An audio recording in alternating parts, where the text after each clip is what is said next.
Hello everyone, my name is Ratnesh. आप सभी का स्वागत है आपके फेवरेट यूट्यूब चैनल चेतन भारत लर्निंग में। बच्चों, आज हम यहाँ पर प्रैक्टिस करने वाले हैं, प्रैक्टिस ऑफ एडवर्ब्स। देखो, एडवर्ब टॉपिक प्रैक्टिस शुरू करने से पहले ऑब्वियसली मैं आपको ये बात बोलूंगा, और हमेशा जैसे कि आपको पता है कि अगर हमने कॉन्सेप्ट कंप्लीट कर रखे हैं अपने, मतलब हमने कॉन्सेप्ट्स अपने कहाँ से कंप्लीट करेंगे, ये तो इंपॉर्टेंट बात है। एडवर्ब की जो सीरीज है, मतलब जो बेसिक्स टू एडवांस ये सीरीज चल रही है, जिसमें हम हर टॉपिक के, हर पार्ट्स ऑफ स्पीच के टॉपिक के पहले कॉन्सेप्ट वीडियोस कर रहे हैं, जिसमें कॉन्सेप्ट क्लास में हम सारे कॉन्सेप्ट डिस्कस करते हैं। उसके बाद हम प्रैक्टिस करते हैं। और जो बच्चे नए हैं, नए जुड़ रहे हैं या नई पहली बारी देख रहे हैं, तो उनको बताना बहुत जरूरी है बच्चों कि प्रैक्टिस क्वेश्चंस जो हम करते हैं तो उसमें हम साथ साथ एग्जांपल्स भी कवर करते हैं, है ना। और साथ साथ प्रैक्टिस क्वेश्चंस में रूल्स का रिवीजन भी होता है।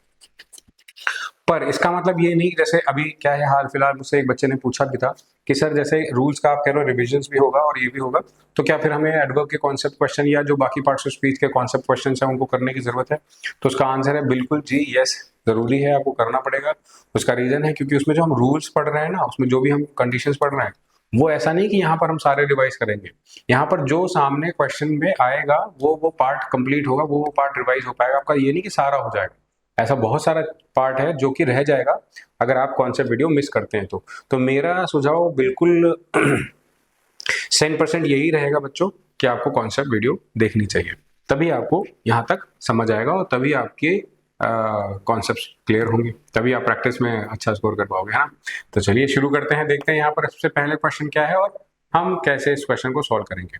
सबसे पहले तो आपको पीपीटी की तारीफ करनी चाहिए, इतनी सुंदर प्रेजेंटेशन है। इतनी सुंदर प्रेजेंटेशन की तारीफ तो बनती है। अब मैं तारीफ, ये क्रेडिट मैं नहीं लेना चाहता हूं, जिसने बनाई है अपने भाई रमन को उसकी तारीफ करनी होगी। देखो, आप बात करते हैं क्वेश्चन की, कह रहा है कि although he is my bosom friend I can not ask him for money without any vividly reason.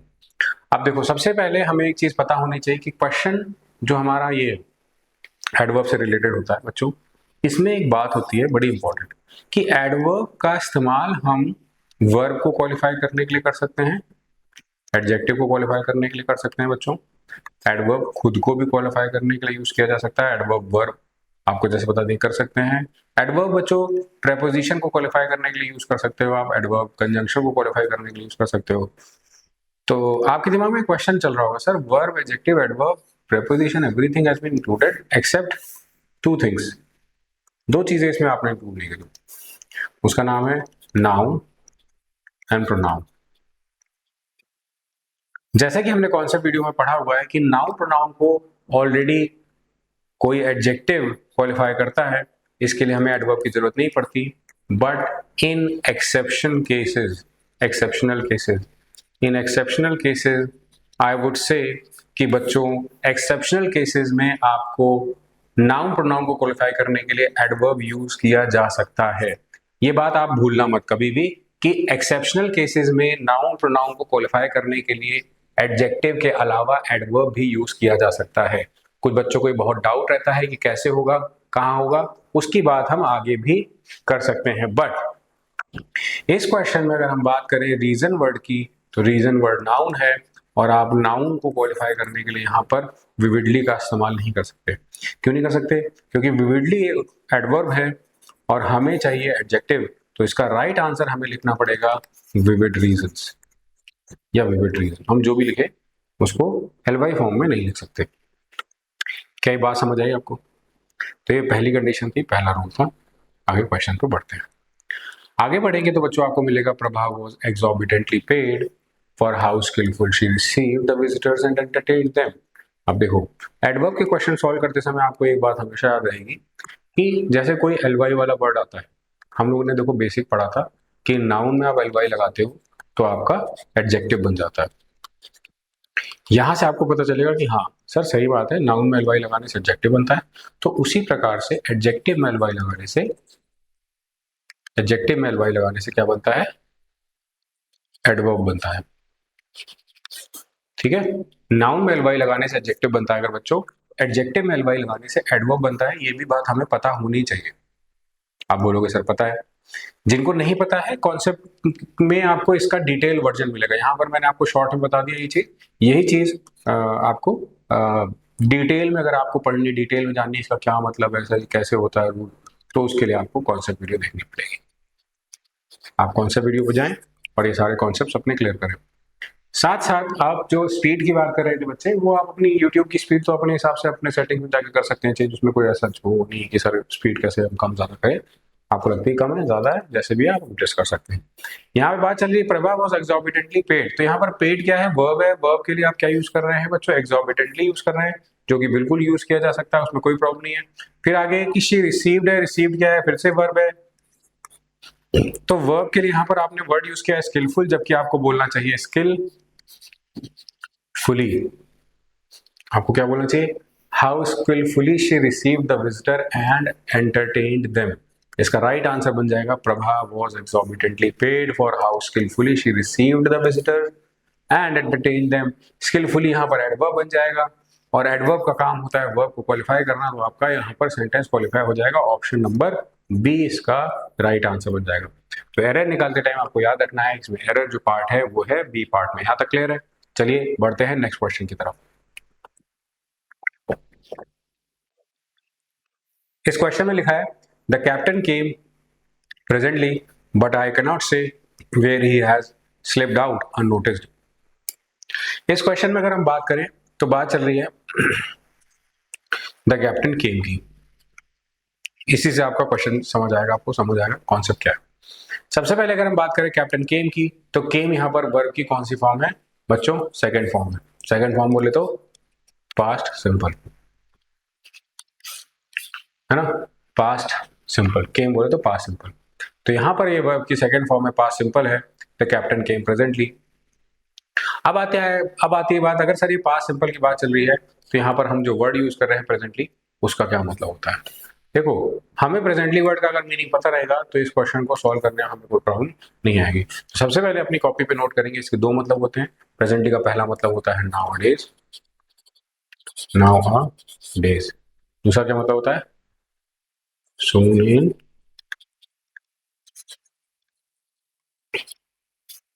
ठीक है।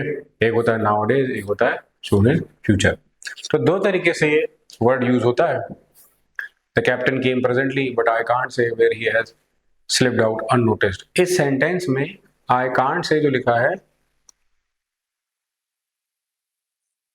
Where he has slipped out unnoticed, इस सेंटेंस में आप कोई चेंज ना करके केवल प्रेजेंटली को चेंज कर लें। तो प्रेजेंटली में सर चेंज करने का क्या है, इसका आंसर बेसिकली जस्ट नाउ लिखा जा सकता है। उसका रीजन मैंने शुरू में आपको बताया बच्चों, ये केम है। केम यहाँ पर ऐसा क्या है, केम यहाँ पर पास्ट टेंस है। तो सर अच्छा, आप ये कहना चाह रहे हो पास्ट टेंस के साथ प्रेजेंटली वर्ड नहीं आ सकता, क्योंकि प्रेजेंटली वर्ड का मतलब या तो नाउ डेज होता है, सून इन फ्यूचर होता है। यहाँ पर सून इन फ्यूचर भी नहीं निकल रहा है, नाउ डेज भी नहीं निकल रहा है, ये सर यही बात है, यही बात है, जी हाँ। तो इसी बात से आपको पता लगाना है कि इसका राइट आंसर होगा ऑप्शन नंबर बी, बी इसका आंसर होगा। समझ आया रीजन क्या है, रीजन समझ आना जरूरी ना बच्चों।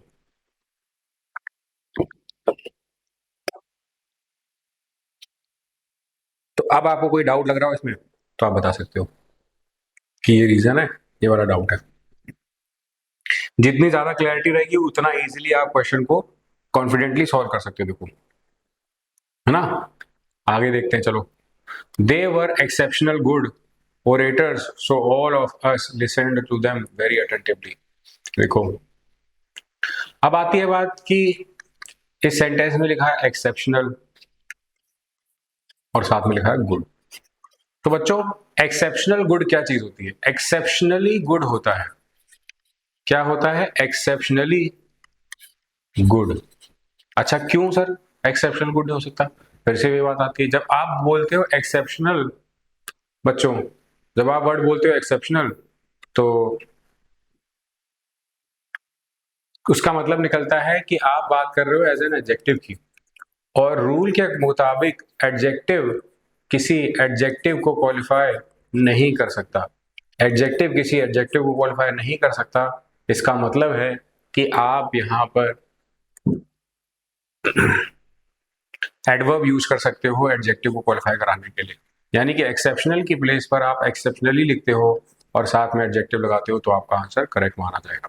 तो इसका राइट आंसर बन गया they were exceptionally good orators so all of us listened to them very attentively. बाकी सारा सेंटेंस करेक्ट था, केवल सेंटेंस आपको यहीं पर चेंज करना, इसी पार्ट में। ओके, कोई डाउट यहां तक? आगे बात कर रहे थे अगले क्वेश्चन की, ही हैज बीन ट्राइंग। अच्छा, एक और चीज मुझे ऐड करनी थी बच्चों, जो शायद मिस हो गई यहाँ पर, कि जैसे आप जब ये क्वेश्चन सॉल्व कर रहे हो ना, जैसे हम प्रैक्टिस क्वेश्चंस कर रहे हैं, तो आपके मन में आ रहा होगा कि सर हम ये क्वेश्चंस तो कर रहे हैं, हमें समझ में भी आ रहे हैं आंसर्स, बट सर हम चाहते हैं कि हम भी प्रैक्टिस करें। हम प्रैक्टिस कहाँ से करें? देखो, आप प्रीवियस ईयर की टेंशन मत लो। बच्चे मुझसे कह रहे थे कि सर प्रीवियस ईयर का हमें बता दो कैसे करना है, कहाँ से करना है, तो उसके लिए हम फिर प्रिपेयर्ड रहे उसी तरह से। पर मैं आपको एक बात बोल रहा हूँ कि जो आपको ये प्रैक्टिस क्वेश्चन में करा रहा हूँ ना, पहले तो इसकी एक बात पक्की करो कि प्रैक्टिस क्वेश्चन में आपको ये वीडियो देखते टाइम आपको आंसर्स लिखने हैं बच्चों। कहाँ लिखोगे आंसर? आप वीडियो को पॉज तो कर सकते हो, आप वीडियो को पॉज करो, पॉज करने के बाद कमेंट सेक्शन में जाओ, कमेंट सेक्शन में जाके उसका आंसर लिख दो। आप डाल दो क्वेश्चन नंबर, ये जो भी है, जो भी नंबर है 4 5, जो भी नंबर चल रहा है उसका आंसर नंबर, बी आंसर है, सी बी, जो भी आपका आंसर है वो आप डाल दो। ये तो हुई वाली बात प्रैक्टिस की। फिर आता है प्रीवियस ईयर। बेटे, मैं आपके लिए सारी रिकॉर्डिंग आपको प्रोवाइड कर रहा हूँ, उसकी तैयारी पूरी है क्रम में। जैसे जैसे आप ये वीडियोस देखते जाओगे ना अपने कॉन्सेप्ट की और इसकी, इसके बाद आपके पास वही आएगी, उसके बाद आपकी जो क्लास आएगी वो वही क्लास आएगी, है ना। जैसे ही आप ये कॉन्सेप्ट और प्रैक्टिस शुरू खत्म करो, उसके बाद प्रीवियस ईयर ही आ रहा है आपके पास next.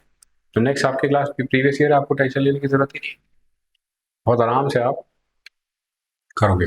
He has been trying to lure her for months, but owing to his misfortune, he has not still succeeded. तो इस क्वेश्चन में he has still not succeeded, इसका आंसर आएगा still, पहले आएगा not से, बाद में नहीं आएगा नेगेटिव वर्ड से। तो इसके लिए आपको answer option number D mark करना चाहिए, ठीक है।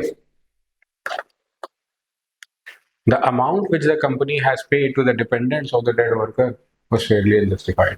अब यहाँ पर आपको याद है कॉन्सेप्ट वीडियो में बेटा हमने रादर और फेयरली जैसे शब्दों को कवर किया था, I hope you remember.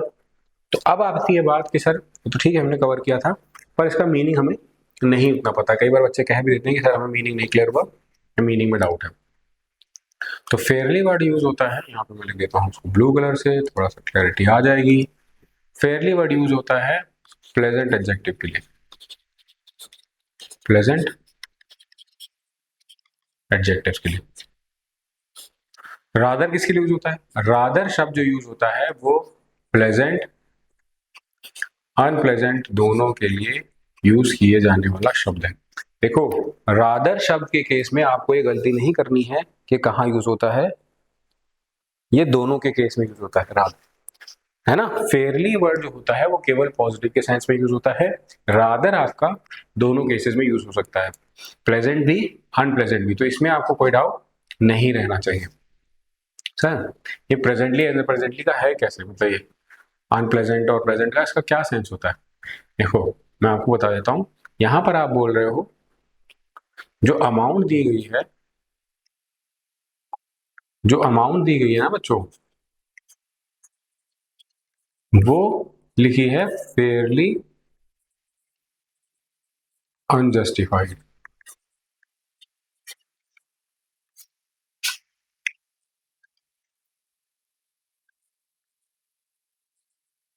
Fairlie unjustified. अब आता है क्वेश्चन कि फेयरली अनजस्टिफाइड होता है या नहीं होता है, तो कैसे बनेगा? तो आपको यहां पर सही मायने में लिखना चाहिए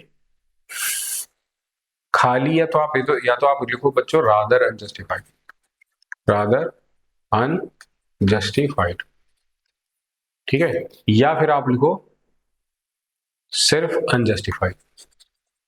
आप केवल अनजस्टिफाइड भी लिख सकते हो, केवल अनजस्टिफाइड लिख दो, वो भी सही माना जाएगा। क्लियर है? कोई डाउट यहां तक? सही है, वेरी नाइस। आगे देखते हैं, आगे बढ़ते हैं। आगे हमारे पास क्वेश्चन है अगला, बड़ा इंपॉर्टेंट है, इसको देखते हैं। He is almost quite competent for the post of manager, so when given a chance he can lead the company to its goal। इस क्वेश्चन में भी बात करेंगे क्या कंडीशन लागू हो रही है और हमें किस तरीके से इस क्वेश्चन को सॉल्व करना पड़ेगा, है ना। बेसिक से शुरू करते हैं। पहले तो बताओ कितने बच्चों को पता है क्यू यू आई टी क्या होता है, Q U I T E क्या होता है, क्यू यू आई टी क्या होता है। जैसे जैसे मैंने क्वेश्चन ये बच्चों को क्लास में पूछा है तो बच्चे अलग अलग जवाब देते रहे आज तक, उनका अपना अपना कॉन्सेप्ट है क्योंकि। तो अगर मैं आपको यहाँ पे बताना चाह रहा हूं कि जो ये शब्द है Q U I T, Q U I E T, ये बच्चों क्वाइट होता है, इसका मतलब होता है साइलेंट, इसका मतलब होता है silent. Q U I T E, इसका मतलब होता है कंप्लीटली, इसका मतलब होता है कंप्लीटली। और जो क्विट वर्ड होता है इसका मतलब होता है टू एंड, है ना, किसी चीज को क्विट कर देना मतलब एंड कर देना, ठीक है। क्विट कर देने का मतलब होता है किसी चीज को एंड कर देना। क्वाइट वर्ड का मतलब होता है पूर्णतया, कंप्लीटली। और क्वाइट शब्द का मतलब होता है साइलेंट, है ना। अब आती बात सर, इसका यहां से क्या लें, इसका लेना देना है। जैसे आपने बोलना है ये वाला शब्द, इसका मतलब होता है पूर्णतया, पूर्णतया। तो इस क्वेश्चन में क्या हम ऑलमोस्ट लगा सकते हैं, ऑलमोस्ट? तो आपका जवाब होगा नहीं।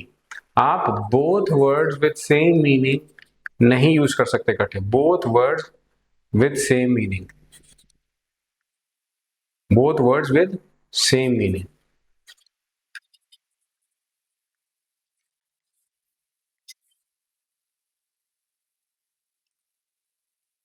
है ना। तो आप both words with same meaning नहीं लगा सकते, ये चीज आपको याद रखनी पड़ेगी।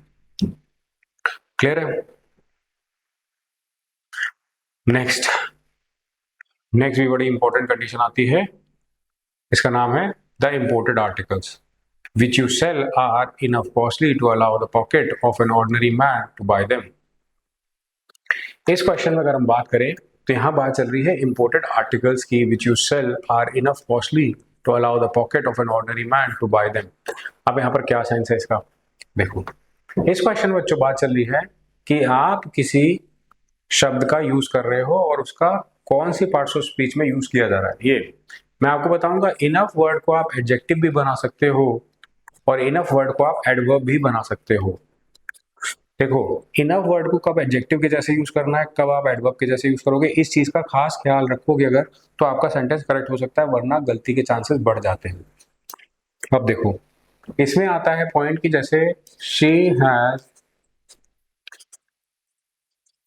इनफ मनी टू स्पेंड, है ना। थोड़ा सा गलती होगी, इसमें चेंज कर देता हूँ, एक minute. He she has enough money to spend. अब मुझे बच्चों एक बात आपसे पूछनी है, समझनी है, मतलब कि आप मुझे कमेंट में बता भी सकते हो कि इस सेंटेंस में मनी को कैसे यूज किया गया है, और मनी शब्द को, जैसे मैं आपको बोलूं कि जो मनी वर्ड है ये इनफ यहाँ पर किस तरह से यूज किया आपने, एडजेक्टिव या एडवर्ब। पहचान होगी कि सर अगर मनी शब्द अपने आप में नाउन है तो इसका मतलब है कि आप इनफ वर्ड यहाँ पर यूज कर रहे हो एज एन एडजेक्टिव। आप कैसे यूज कर रहे हो, एज एन एडजेक्टिव यूज कर रहे हो, तो इसमें आपको डाउट नहीं होना चाहिए। क्या डाउट है, नहीं है, होना भी नहीं चाहिए डाउट, है ना, होना भी नहीं चाहिए डाउट, क्योंकि ये बहुत सिंपल सी कंडीशन है। अब अगर आपने लिखा सेंटेंस, देखो नेक्स्ट सेंटेंस देखते हैं,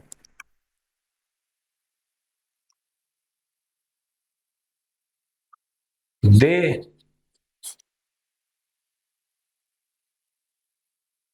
played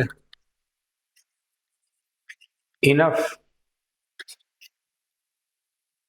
well to get numerous,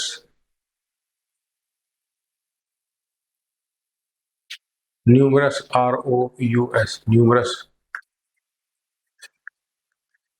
compliments. तो आपको बोलना चाहिए they played enough well to get numerous compliments की जगह पर कैसे बोलोगे,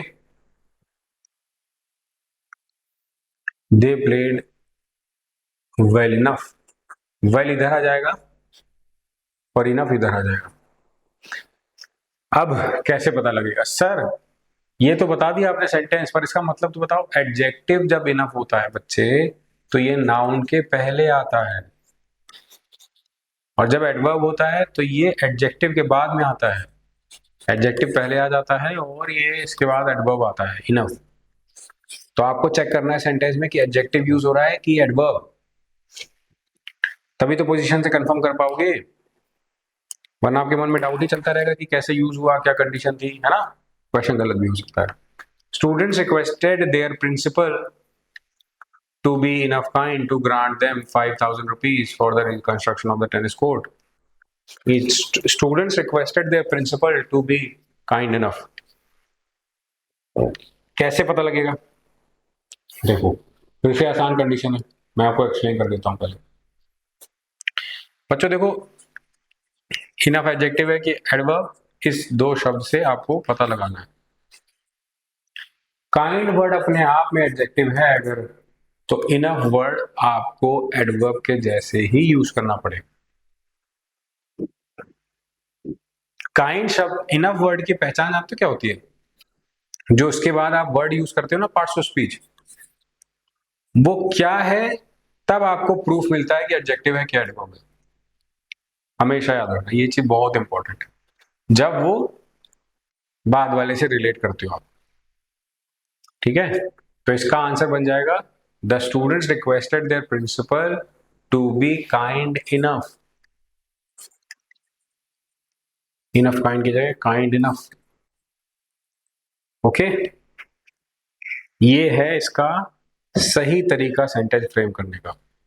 अगर आप ये वाला तरीका अपनाते हो तो आपका सेंटेंस सही माना जाएगा, वरना आपका क्वेश्चन गलत माना जाएगा। I am Neetu about 2 years ago and have remembered her ever for। देखो, आई एम नीतू नहीं है, आई मेट नीतू है।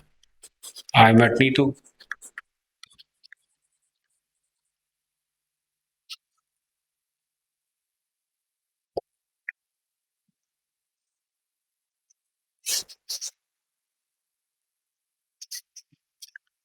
I met Neetu about 2 years ago। मैं नीतू से 2 साल पहले मिला। 2 years ago। About 2 years ago। And have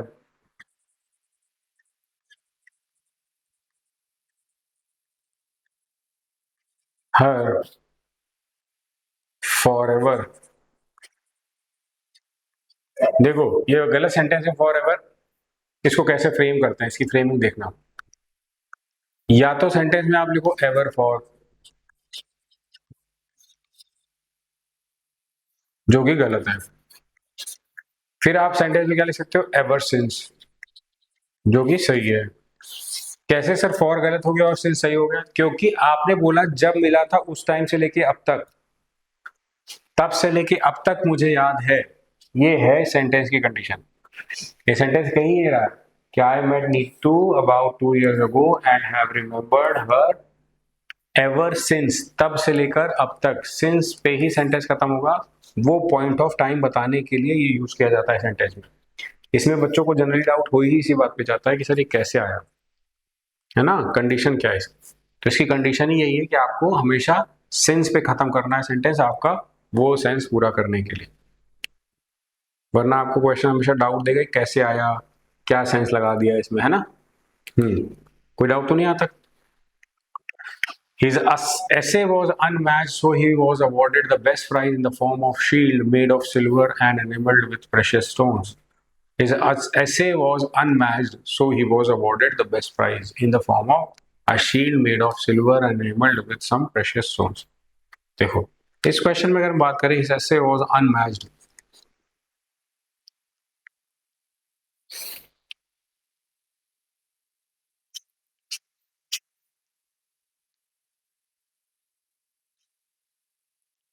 his essay was unmatched का मतलब है कि यहां पर मैच नहीं कराया गया, पर इसका मतलब होना चाहिए unmatchable.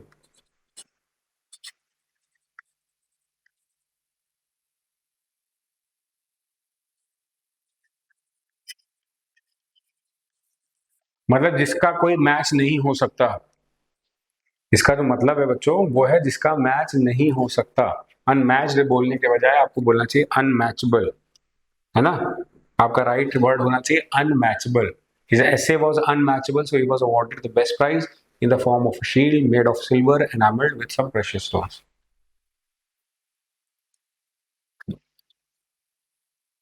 Okay. The leaders of the striking teachers called on the chief minister for negotiation and returned happily. अब कह रहा है leaders of the striking teachers called on the chief minister for negotiation and returned happily. The leaders of the striking teachers called on the chief minister for negotiating.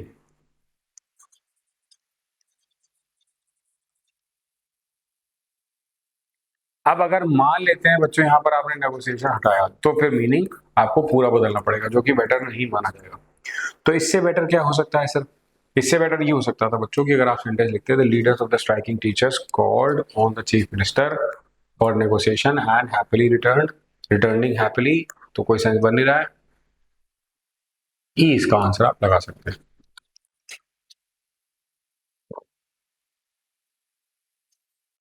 Next, India played very careful. Sentence है India played very carefully, adverb आ जाएगा। India played very carefully right from the beginning of the match held at Sharjah in order to win the match.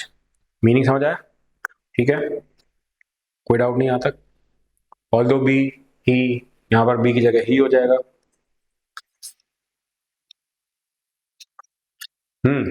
Although he earns only 600 rupees. देखो क्या कह रहा है, although he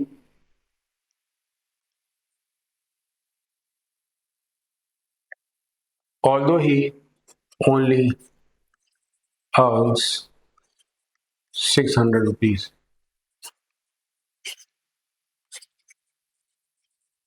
अब मेरा सवाल आपसे सबसे है, मीनिंग देखो। इस सेंटेंस को ऐसे लिखना पड़ेगा, ऑल्दो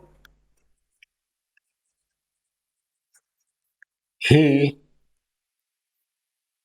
earns only 600 rupees.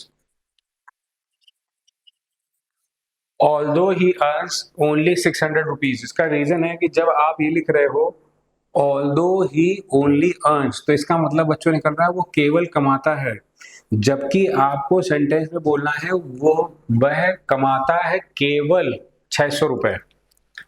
वो केवल 600 रुपए नहीं कमाता है, मतलब वो केवल नहीं कमाता है, वो कमाता है केवल 600 रुपए। जो बेटर सेंटेंस बनना चाहिए वो यही होगा कि वो कमाता है केवल 600 रुपए, है ना। तो बेटर सेंटेंस बनेगा वो कमाता है केवल 600 रुपए। Only by talking to the officers concerned, they will make out the hidden implications of the agreement. Only by talking to the officers concerned, by only talking to, by only talking to, देखो, by only talking to लिखा है इसमें। by talking, अब इसको कैसे पूरा सही लिखोगे? by talking to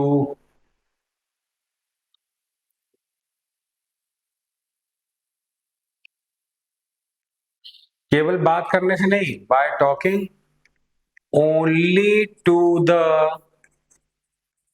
officers concerned, by talking to only officers concerned, they will make out hidden implications of the agreement. यहां पर सेंस यही बनेगा, by talking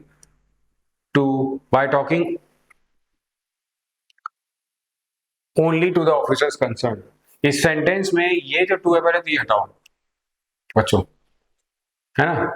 अब उसका दूसरा रीजन बताऊं, उसका दूसरा रीजन है एक सेकेंड, टॉकिंग के बाद टू नहीं आएगा, टू आपका ओनली के बाद आएगा, by talking only to the officer concern, तब जाके कहीं सेंटेंस आपका एक सीक्वेंस आएगा जो कि एक्सेप्टेबल सीक्वेंस माना जाएगा, वरना आपका सेंटेंस सही नहीं माना जाएगा बच्चों। यहाँ पर ये बात यहाँ तक समझ आ गई? अगर कोई डाउट हो तो बता दो। देखो, अगर कोई आपको कैसा भी डाउट लग रहा हो कि सर ये कैसे आ गया, कैसे चेंज कर सकते हैं इसको, क्या कंडीशंस अप्लाई होंगी आगे, all of them will execute the plan so skillfully that their officer will feel surprised। अब आपको जानते हो इसमें क्या बताना है, एरर बतानी है। all of them will execute the plan so skillfully that their officer will feel surprised। बताओ क्या आंसर हो सकता है, सोचो, सोच समझ के आंसर बताना, जल्दबाजी नहीं चाहिए। हम्म, चलो बताना शुरू करूं। ये सेंटेंस बनेगा, all of them will execute the plan so skillfully that their officer, all of them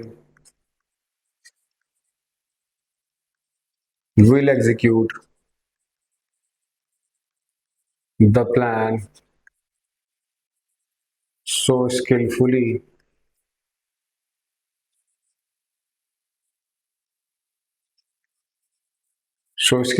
that so all of them will execute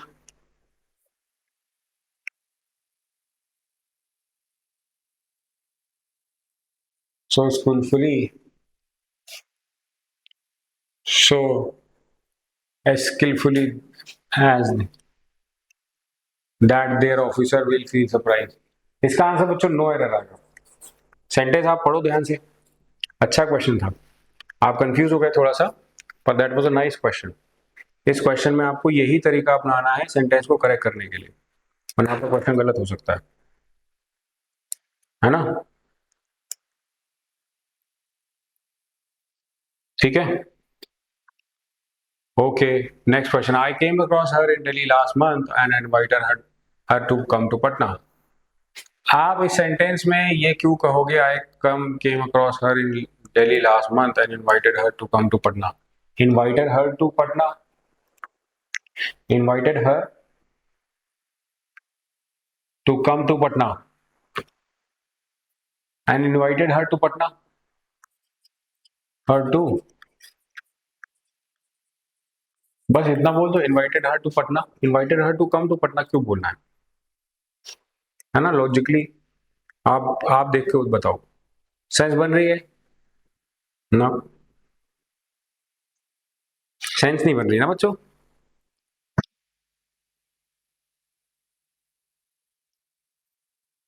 ठीक है, ठीक है। आई came across her, I came across her in Delhi last month. बस इसमें change करने की जरूरत ही नहीं पड़ेगी, आपका डायरेक्ट आंसर आ जाएगा, no error. Hardly he likes to hear my name after the rift which occurred between him and मी।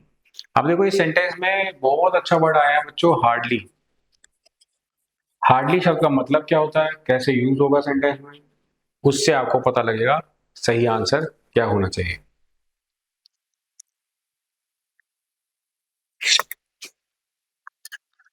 कोई बात नहीं, आप टेंशन मत लो, मैं आपको दिखाता हूँ, मैं आपको पूरा सेंटेंस दिखाऊंगा, फिर आपको ज्यादा थोड़ी क्लैरिटी आ जाएगी कि इसको कैसे करना है ना? थोड़ा डाउट लग रहा होगा, मन में आ रहा होगा सर ये कैसे किया है। देखो, हार्डली सेंटेंस, जब सेंटेंस की शुरुआत होती है, हार्डली वर्ड से जब सेंटेंस की शुरुआत होती है ना, ये देखो, when a sentence starts with a negative adverb, we make sure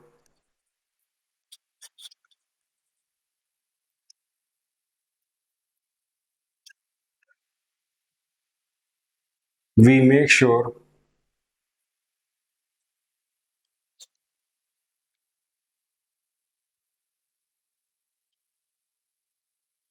When a sentence starts with a negative adverb, we make sure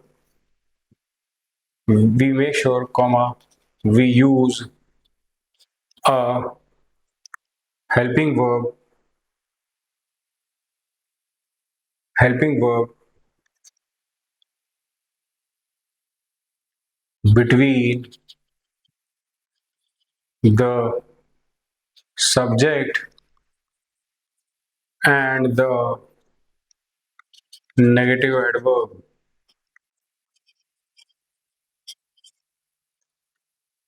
ठीक है, ये पॉइंट आप अपनी कॉपी पे नोट कर लो, ये पॉइंट बेहद इंपॉर्टेंट है।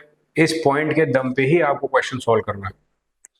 हार्डली का सेंटेंस जब बनेगा तो हार्डली डज ही लाइक, इसका सेंटेंस करेक्ट माना जाएगा।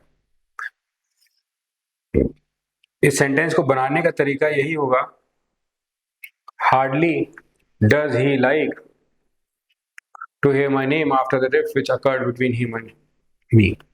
और रीजन में वहां पर अपनी कॉपी पे लिखो, जो आपको इसमें रीजन लिखना है ना, उस रीजन में साथ में लिखो कि हार्डली से जब सेंटेंस शुरू होता है तो आपको एक चीज का ख्याल रखना होगा कि हार्डली और सब्जेक्ट के बीच में हेल्पिंग वर्ब आना जरूरी है, क्योंकि आप या तो सेंटेंस हमें हार्डली स्टार्ट मतलब सेंटेंस की स्टार्टिंग हार्डली से मत करो, आप सेंटेंस के बाद में यूज करो। अगर आप हार्डली से सेंटेंस शुरू कर रहे हो तो बेटर होगा कि आप hardly plus helping verb plus subject plus main verb की कंडीशन को फॉलो करो, तभी आपका सेंटेंस सही माना जाएगा।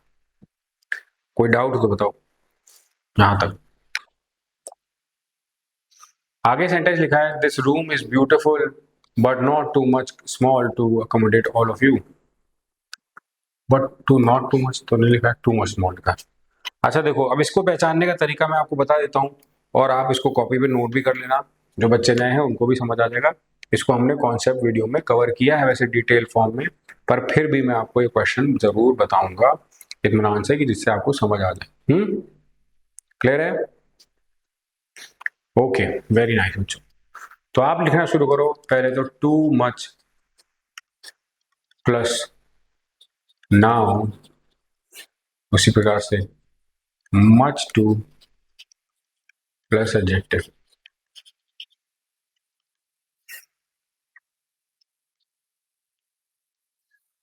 Too much plus noun, much two plus adjective, इसमें कंडीशन होती है मच होता है एडजेक्टिव, टू होता है एडवर्ब, मच होता है एडजेक्टिव, टू होता है एडवर्ब।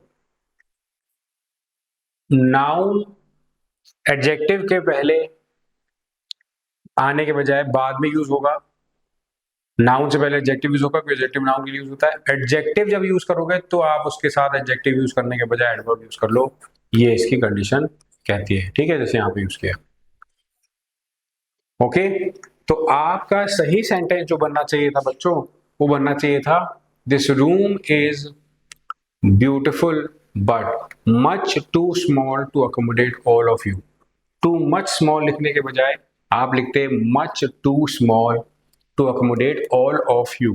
ठीक है, करेक्ट सेंटेंस जो इसका फॉर्मेट माना जाएगा। He was fortunately not present on the rostrum when the bomb exploded। अब देखो, इसमें आपको एक्सप्लेन कर देता हूँ, सेंटेंस सिंपल है, आपको समझ में आ जाएगा। आपको पता है बच्चों फॉर्चुनेट क्या होता है और फॉर्चुनेटली क्या होता है। फॉर्चुनेट वर्ड का मतलब होता है किस्मत,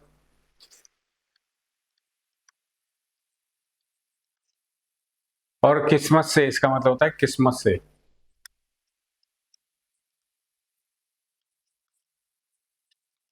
किस्मत और किस्मत से। हम्म अब आपके मन में सवाल आ रहा होगा, सर किस्मत और किस्मत से कैसे रिलेशन नहीं बना? रिलेशन बनेगा बेटा। ही वॉज फॉर्चुनेट इनफ, या तो आप ऐसे सेंटेंस लिखो,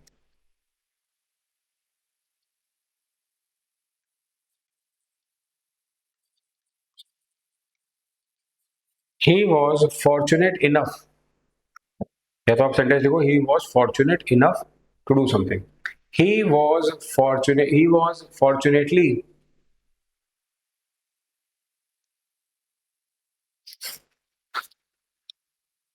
he was Fortunately, not present on the rostrum when the bomb exploded. Bomb had exploded. आपको डी पार्ट में इसका एरर लगाना है और एक्सप्लोडेड की जगह हैड एक्सप्लोडेड लिखना है बच्चों. इंपॉर्टेंट क्वेश्चन था. My brother does not know to make the friends, so he leads a lonely life. इसका सेंटेंस बनना चाहिए My brother does not know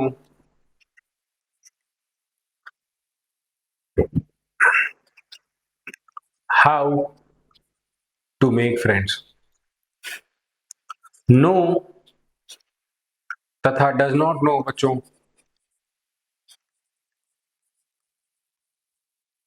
के साथ 2+V1 लगाते समय ध्यान रखिए, मैं आपको यहां पर साथ में लिख रहा हूं नो और डज नॉट नो केस में आप 2+V1 से पहले हमेशा हाउ का प्रयोग करें. सेंटेंस को सही बनाने के लिए आप हाउ वर्ड का प्रयोग करें, डब्ल्यूएस फैमिली का प्रयोग करें. जैसे I do not know how to swim, she wants to know how to drive. To drive नहीं. अगर कभी भी नो और डज नॉट नो लिखकर आ जाए और उसके साथ इन्फिनेटिव केस दिया हो तो आपको साथ में हाउ शब्द जोड़ना पड़ेगा. ये रूल होता है. अच्छा ठीक है, क्लियर है, समझ आ रहा है? अच्छा बोले समझ आ रहा है. वेरी नाइस, समझ आ रहा है. इसका मतलब कोई डाउट आपको यहां तक नहीं है ना? क्वेश्चन का आंसर आ गया. My brother does not know how to make friends. How to make friends. Okay. I like the opportune movement where the workers proved their might to take on the company and came out victorious. I like the opportune movement.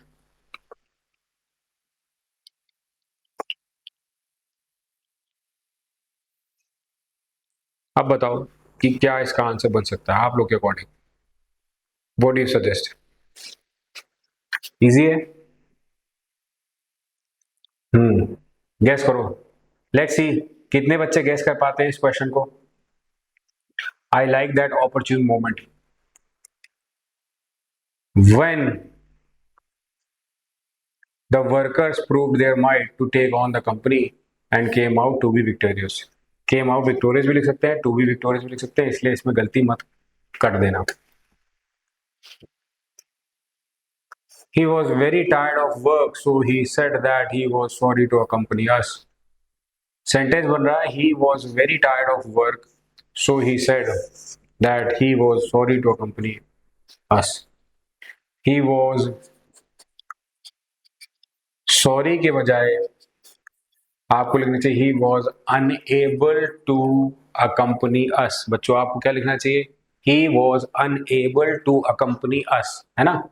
जिससे आपका सही sense निकलेगा. आपका जो sentence बना है वो गलत सेंस दे रहा है, जिसकी वजह से ग्रामेटिकली इनकरेक्ट सेंटेंस माना जाएगा.